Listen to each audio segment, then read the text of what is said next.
Buonasera, bentornati a tutti alla nuova puntata di 3, il podcast di Sardegna Gold dedicato all'approfondimento culturale. Io sono Michele De Montis, con me come sempre in regia c'è Roberto Di Sì e oggi abbiamo il piacere di ospitare Roberto Brughitta, lo scrittore. Salve a tutti. Allora, Roberto, il tuo esordio letterario del 2013 con Baci di Laguna, un esordio quasi per caso potremmo dire, poi magari se vorrai ci racconterai le circostanze in cui ci è avvenuto. Inizia a scrivere quasi per caso, dicevamo, ma poi grazie al passaparola questo esordio diventa un caso letterario con tante copie vendute, a cui fa seguito l'anno dopo La Donna Farfalla, poi abbiamo Genaita Quisara e Rintocchi di Galosè, e oggi sei nuovamente nelle librerie con la tua ultima fatica, I segreti di Sant'Impera, edito da Amico Libro. Amico Libro, sì. Sant'Impera. Dov'è Sant'Impera innanzitutto? Allora, io ho dato il titolo Sant'Impera, che in pratica sarebbe il comune, il paesino dove si svolge tutta la scena. In realtà Sant'Impera è un frate mercedario che non è neanche santo, è un beato, nato a Girgenti nel 1574. Questa persona qua decide di farsi frate mercedario, va a Bonaria, lui si chiamava Pietro Perra, viene mandato a Valencia, diventa prete, muore a 32 anni in odore di santità, addirittura si fa ordinare di morire per poter essere, per l'obbedienza, capito? Questa cosa stranissima che ha fatto. E dunque viene chiamato, però hanno edificato a Girgenti una chiesetta chiamandola dedicata a lui Sant'Impera, che veniva chiamato Sant'Impera, sarebbe San Pietro. E da lì, perché in pratica tutta la storia si svolge in questo paesino che vi chiamo Sant'Impera, che non sarebbe altro che Girgenti. Tu sei originario di Giorgia, se non sbaglio. I miei bisnonni sì, erano di Girgenti, sì. Perché tu sei cagliaritano doc, come si suol dire in queste... Santarenese, Santarenese, sì, come si dice in queste circostanze. E un elemento comune ai tuoi romanzi è il rapporto forte con la storia, la tradizione e l'identità sarda. In quest'ultimo tuo lavoro, questo filo rosso l'hai mantenuto o c'è stato un cambiamento? Beh sì, perché comunque continua a infilarci, diciamo, permettimi il termine, le tradizioni, la sardità, qualche nuraghe, a ultimo ci sarà anche la storia delle Gianas, perché tu non sai, ma Gergè ha fondato un gruppo delle Gianas, come in giro ci sono i Mamuttones, a Gergè è nato il primo gruppo che sfilerà durante le varie manifestazioni anche religiose con il gruppo delle Gianas, cosa che è per la prima volta in Sardegna. E dunque si svolge tutto in questo bar che io chiamo il Bar Maestè, perché lì c'è un'associazione che si chiama Maestè. Maestè vuol dire Maestru De. E dunque c'è una ragazza che lavora al telaio, un'altra che fa dolci, un'altra che fa il pane, e tutte queste persone sono arrivate lì. Ma quando parlo di queste cose c'è in mezzo comunque la sardità, perché il telaio sardo, descrivo come si lavora, descrivo i dolci, dunque la sardità rimane, ecco. E quanto della Georgia realmente esistente è presente in questo libro, a parte i riferimenti, qual è quello che ci hai appena fatto, e quanto invece è un po' frutto della tua fantasia? Beh, allora, parte il tutto in una stazione ferroviaria che a Girgenti Non c'è. non c'è. In effetti l'immagine che c'è nella quarta di copertina è la stazione complementare di Senorbi, perché anche avendo amici lì mi sono ispirato anche da alcune cose che poi non posso svelare più di tanto, Ma, perché Giorgetti, è una curiosità, è Tregento o Sarcidano? dovrebbe essere 300. Ancora Tregento, Ancora ok. 300, siamo quasi Vicino a alla Marmilla. pochissimi, sì, stiamo a pochissimi chilometri da Barumini, e dunque dovremmo essere ancora in 300, che c'è Escolca, Gergei, poi Barumini un po' più avanti. Sì, Dovrebbe sì, essere sì, ancora 300, anche se spesso cambiano, perché mi sì, sembra che un periodo fosse, non vorrei sbagliare, già provincia di Nuoro. ho capito. E dicevi quindi questo, c'è una ferrovia che naturalmente nella realtà non esiste. No, sai che a me piace cambiare i nomi. Luna Matrona era diventata la Madrò del libro La Donna Farfalla che prima hai citato, poi c'era Oro, Corale, Arcobaleno, che avevo chiamato il paesino anziché Bosa, la storia si svolge a Bosa, l'ho chiamata Calmedia come il primo insediamento, tant'è vero che c'è ancora la squadra di calcio di Bosa si chiama Calmedia. E dunque mi piace modificare e inventare un po' le storie, però la stazione lì effettivamente non c'è. C'è Amandas che è vicino, ma ma lì non c'è. Relativamente vicino, sì.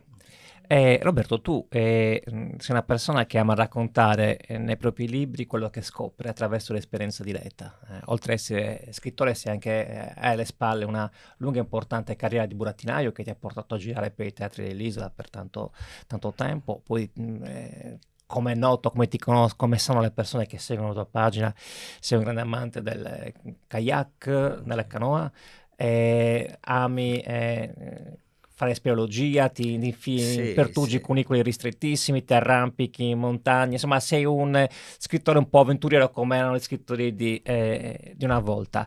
Ecco, vorrei domandarti questo premesso. Come viene la scrittura di un tuo romanzo? Questa fase di ricerca, di contatto con il luogo di cui parlerai, quanto dura e come si sviluppa? Allora io vado nei posti, mi piace girare, parlare con la gente, soprattutto con gli anziani. Io ero un ragazzino strano perché comunque mi soffermavo ad ascoltare le storie. I miei primi libri, lo amo ripetere spesso, sono stati i miei nonni che mi raccontavano le storie. E dunque lì mi sono appassionato all'ascolto, proprio Scontus de Vorred, è una cosa che per me è indispensabile, secondo me, la narrazione orale, anche perché tante cose poi che non sono state scritte si sono perse perché la narrazione orale non è stata o ascoltata o tradotta completamente, perché comunque prima funzionava quello, prima dei libri c'era la narrazione orale. Io adoro proprio ascoltare le storie. Dunque parlo con le persone, vado in giro, noto, sono un grandissimo osservatore, come mi aveva definito Matteo Bruni una volta in un'intervista, e dopodiché mi siedo, parte un'idea e 2 o 3 mesi massimo scrivo un libro, poi c'è tutto il resto dietro, c'è l'editing, c'è insomma, le varie ricerche soprattutto, perché io sono uno che possibilmente io sono uno che ha iniziato a scrivere, per scrivere Baci di Laguna si è comprato la canoa, io non andavo in canoa, mi sono comprato la canoa per andare nella laguna di Elmas, che insomma se conosci è spettacolare, e sono andato in laguna perché volevo vedere da vicino la profondità, sentire, toccare la salicornia, vedere le nasse dei pescatori, andare proprio vicino a toccare con mano, parlare con i pescatori. Dunque io guardo quasi tutto quello che scrivo, non faccio ricerche su internet se non è qualcosa di storico, di qualche dato, qualcosa che non posso più andare a vedere o toccare con mano, ma altrimenti tutto il resto è proprio vissuto. Il libro è uscito da poco, hai già ricevuto delle reazioni da parte degli abitanti di Gergely? L'abitanti di Gergely il 15 giugno faremo la presentazione lì, che poi abbiamo scoperto subito dopo che il 15 giugno è la ricorrenza della morte di Sant'Impera, quello che viene comunque definito È Sant'Impera. stato casuale, quindi. Casuale, perché c'è la festa grande, poi ho detto, ma la festa grande è collegata, è la festa di San Vito, però è stata fatta sicuramente, neanche certi abitanti lo sapevano, in onore sicuramente la data coincide con la morte di Sant'Impera. E dunque stanno organizzando qualcosa di bellissimo, sarà il 15 giugno, il 14 sarò a San Roque, la prima sarà per Desali, sembra una cosa strana ma la faccio fuori casa, il 15 sarò a Gergely, il 19 sarò a Villa Speciosa, il 20 a Elmas finalmente in casa, e il 21 a Pula e il 29 a Sant'Antioco. Diciamo che abbiamo 5 incontri importanti questa settimana, questo mese, e poi partiremo con qualche firmacopia, ma poi insomma col caldo non è Nel che ne giro. faremo tante altre, sì. La storia che tu racconti in quest'ultimo libro, in che periodo è ambientata? È quasi i giorni nostri, sì, assolutamente. Anche perché hanno telefonini, le persone, più che altro c'è l'amicizia, insomma, si può prendere un aereo, andranno a Verona, dunque è i giorni nostri, tranquillamente. È una cosa strana perché io solitamente l'ambiento, sono arrivato agli anni 80, non sono andato oltre perché sicuramente sto invecchiando e mi mancano alcune cose Beh, di... ormai gli anni 80 iniziano a diventare un passato. Per me è passato, però anche bei ricordi. Io discuto spesso con delle persone, da poco una maestra che è in pensione, ma prima posso parlare anche in sala, che Pius non discastiano, non li guardavano i bambini. Io mi ricordo che essendo insomma a Vendraccino noi avevamo 1000 zie, 1000 occhi addosso, dunque non è che non ci guardavamo, avevamo tutto un rione, tutto un quartiere che ci controllava. E se facevi qualche marachella, chiunque si prendeva la briga di correggerti e magari di darti uno scappellotto, anzi, una zuccara casteddaia. E Tu dicevi sei originario da parte dei nonni e di Gergely, torni Sì. spesso da quelle parti?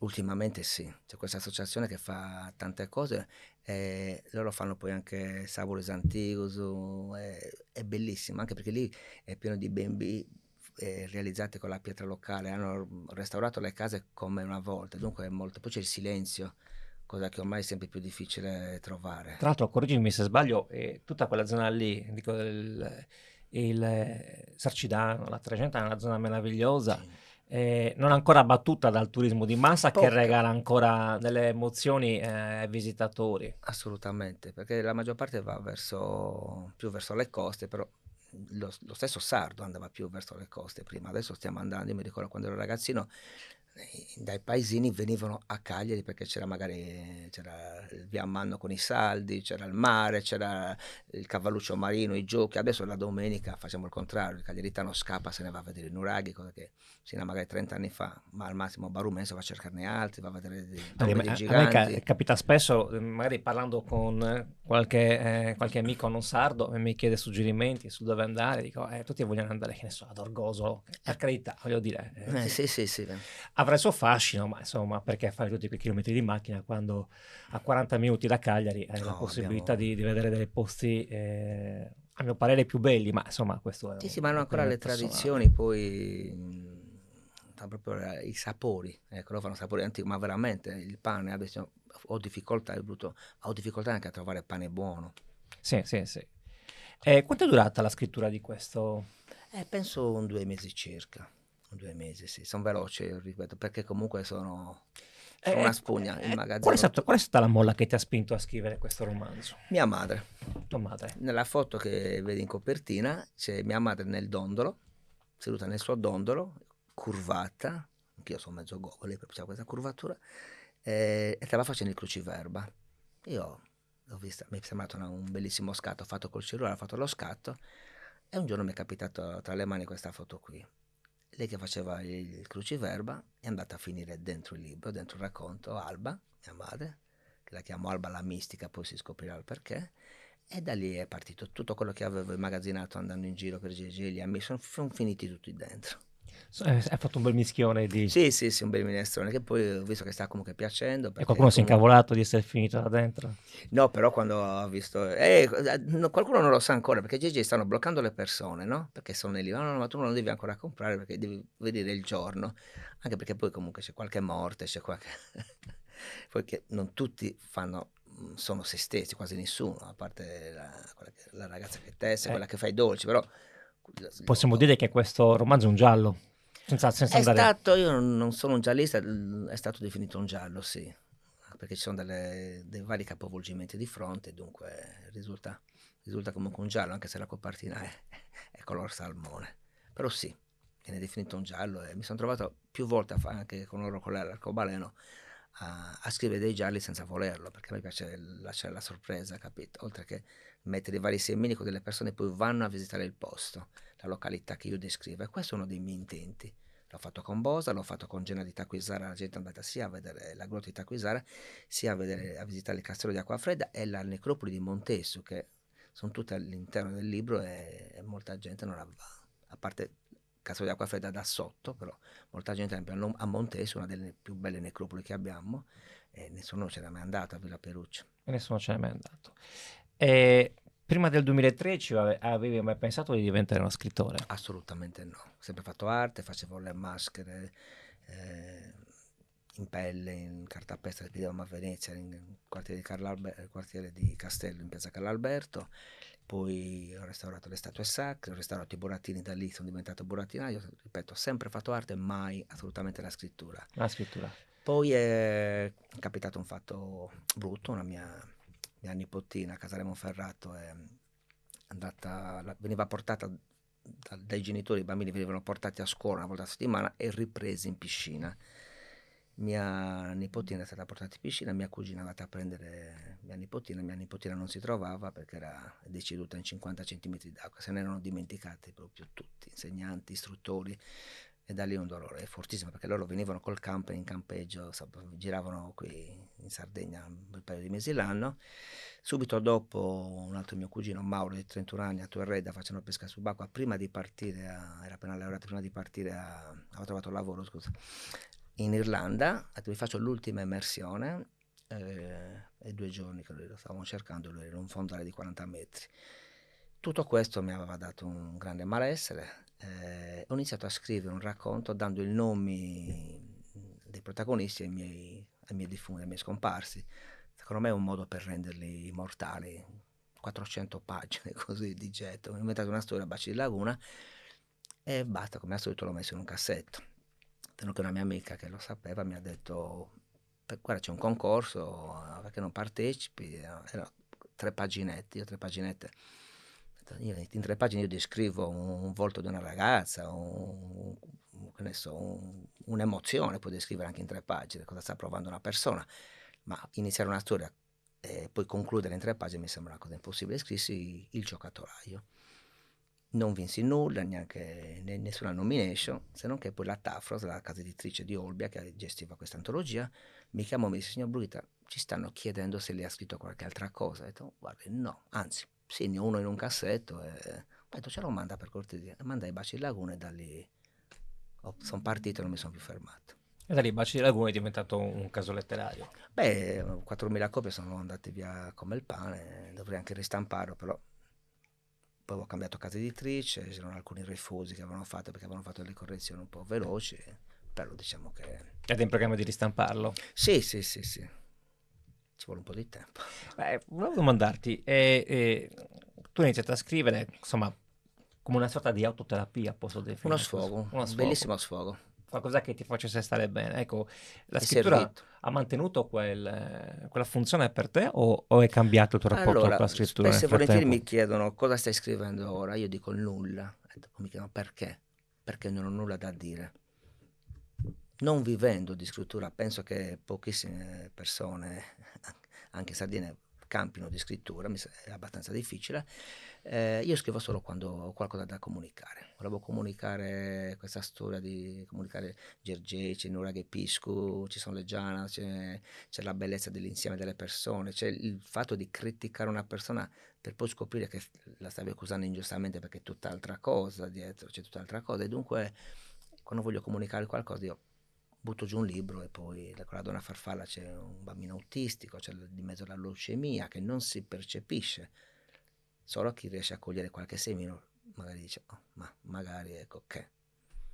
E Certo. dunque è lo stesso per andare in giro nei posti. Quando mi sono innamorato di Bosa, un cagliaritano Bosa, se non ci va proprio, non la conosce, perché il cagliaritano conosce le strade, la 131, Bosa non c'è scritto, c'è scritto Macomer, Bosa non c'è scritto, dunque va dritto. E poi gira a Per sinistra. andare a Bosa devi per forza andarsi, non è che la trovi di passaggio. Dunque me ne sono innamorata appena l'ho visto, sembrava un quadro, come arrivi insomma da Macomer sembra un quadro, e da lì mi sono innamorato e ho voluto descrivere le mie emozioni. È vero che quando arrivavano da Bolzano mi dicevano, Roberto, sembra di avere la guida Michelin perché so andare anche a cercare le cose che hai mangiato tu, perché io avevo descritto anche i piatti. Ah, ecco, ecco. Tu Roberto sei originario di Santa Vendraccia, Sì, un quartiere col quale hai mantenuto un assolutamente. profondo legame. È possibile pensare che tu nei prossimi anni scriverai qualcosa sul quartiere? Sì, diciamo che ci ho pensato varie volte, però c'è sempre qualcuno che inventa qualcosa, ci mette sempre tu vigedo pur non avendolo vissuto, dunque io non vorrei scopiazzare, un po' come di Sciardana, adesso già parli delle Giane, si ha paura quasi, adesso ogni 2 o 3 libri uno nomina li Sciardana, capito? Sono un po' come Montevrama, prima c'erano i Bronzetti, c'erano i 4 omoni, sono stati spodestati anche nelle varie immagini delle bottiglie, delle pubblicità, adesso ci sono i giganti di Montebramma, funziona così. Tu Vigedo avrei tanto da dire perché ho vissuto proprio a contatto con i tombaroli, io posso descriverti da come aprivano una tomba a tutto il resto, capito? Noi eravamo bambini, ragazzini, ci mandavano in giro, te trovate qualcosa, portatecelo, capito? E dunque tu trovavi scarabei, trovavi piattini tutti neri, vedevi anche insomma, il defunto, quello che ne restava, monete. Per non parlare dei frequentatori dell'epoca della necropoli, che insomma, Allora meriterebbero un romanzo a parte. quello è un'altra parte. Altro che il romanzo criminale. Quello è un'altra questione, era pericoloso, però noi non ce ne accorgevamo, perché comunque eravamo più scaltri, come adesso magari sono più pratici col telefonini e con internet, ma noi eravamo allerta, eravamo molto, diciamo, svegli per certe cose, capivamo. No, te lo dico perché, insomma, come tu sai, anch'io sono del quartiere, proprio passeggiando per Tuvigedu, tra me e me dicevo, guarda, quando andavo a scuola a questo punto qui l'ho sempre percorso correndo, mai a passo di camminata, perché era l'unico modo per attraversare l'incolume e non essere presi. Proprio devi fare la discesa verso il cancelletto, verso le scalette, correndo. Sempre di corsa, certo. Perché non si era in gruppo, ma poi c'erano quei 2 o 3 alberi che durante la notte sembravano sempre delle streghe. E ora invece vivi ad Elmas. Sì, adesso a Elmas. E tu hai un rapporto, cioè ce n'avevi anche molto, cioè ce n'avevi prima un rapporto molto stretto con la laguna di Sant'Agila. Sì, io a parte adesso conosco tutti i pescatori e vado spessissimo con loro, vengono alle mie presentazioni, anche quando vado fuori molte volte. C'è un legame molto forte, persone veramente umili, persone con le quali puoi parlare di tutto, umili e colte. Ho 2 amici che leggono, vanno in frequentazione della biblioteca, proprio leggono di tutto, mi chiedono consigli sui libri, sono io che chiedo consigli a loro, capito, per qualche lettore importante. Adesso sto leggendo Il Leone di Sicilia, per dire me l'ha consigliato uno di Elmas, capito. La laguna è qualcosa di meraviglioso. La Marmora descriveva i tramonti della laguna di Elmas, e c'era proprio uno scritto dove dice che i tramonti della laguna in certi periodi di Elmas, in certi periodi sono talmente belli, i colori sono talmente particolari che nessuno dei nostri pittori continentali oserebbe riprodurre senza rischiare di essere accusato di aver riprodotto il falso, perché era qualcosa di esagerato. Sono veramente belli. Per farti una domanda a te molto antipatica, stai lavorando a qualche nuova opera adesso? Bene, avevo uno fermo, sempre in periodo aragonese, che poi adesso è andato a finire nel periodo romano, perché ci sono sono stato spostato lì, c'è di mezzo sempre la zona di Senorbì. Se non ricordo male, tu in Baci di Laguna raccontavi anche in maniera molto efficace la fase dell'arrivo degli aragonesi a Sì, Cagliari. sì, perché c'era di mezzo la chiesa di Santa Caterina, il loro arrivo, l'inizio dei feudi, come hanno gestito, la fine di Santa Igia, perché poi c'è stata la fine di Santa Igia, però c'erano ancora le rovine, e dunque descrivo tutto il territorio, la Torre dell'Elefante, quando poi arrivano il Castro Cagliari, che comunque c'erano prima i pisani, poi sono arrivati gli aragonesi, e descrivo anche quel passaggio lì. Lì mi sono dovuto documentare parecchio, perché comunque basta una persona, tu scrivi, magari stai mangiando cipolle, e arriva uno e dice guarda che le cipolle sono arrivate 2 secoli dopo, cioè devi stare molto attento. Chiaro, certo. Quando metti qualcosa di storico, certo, poi scrivi che non hai messo niente insomma, il libro è romanzato, la storia è romanzata, ma quando cominci a mettere determinate descrizioni, non è che dici tu ho inventato tutto, no, o ti inventi una storia strampalata o fai arrivare gli uomini verdi, altrimenti se ti metti determinati periodi e metti determinate situazioni, allora devi per forza informarti. Certo. È doveroso, penso. Certo, questo nuovo libro quando uscirà? Hai già fatto una previsione in tal senso?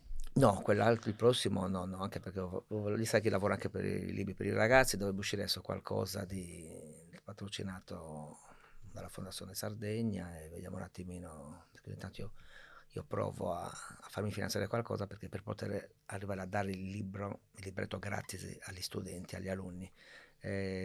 Ieri sono arrivati i libretti che parlavano di sport e salute, sono arrivati ad Andornomica in Piemonte, hanno fatto una presentazione con i miei libretti, scritto a 4 mani da me e Luigi Tola, sempre della casa editrice Amico Libro, li hanno distribuiti ieri e sono arrivati ringraziamenti dal sindaco, a chi ha partecipato. Dunque mi piace fare anche questi piccoli, da burattinaio mi piace scrivere, anche mandare i messaggi non solo ai grandi ma anche ai bambini. Giustamente, forse è più importante mandarli a loro. Bene, grazie Roberto per esserci passato a trovare. Grazie a te, sempre gentilissimo, grazie per l'invito. Grazie a Roberto Dessi in regia, vi do l'appuntamento al prossimo incontro con il podcast di Sardegna Gol. Arrivederci.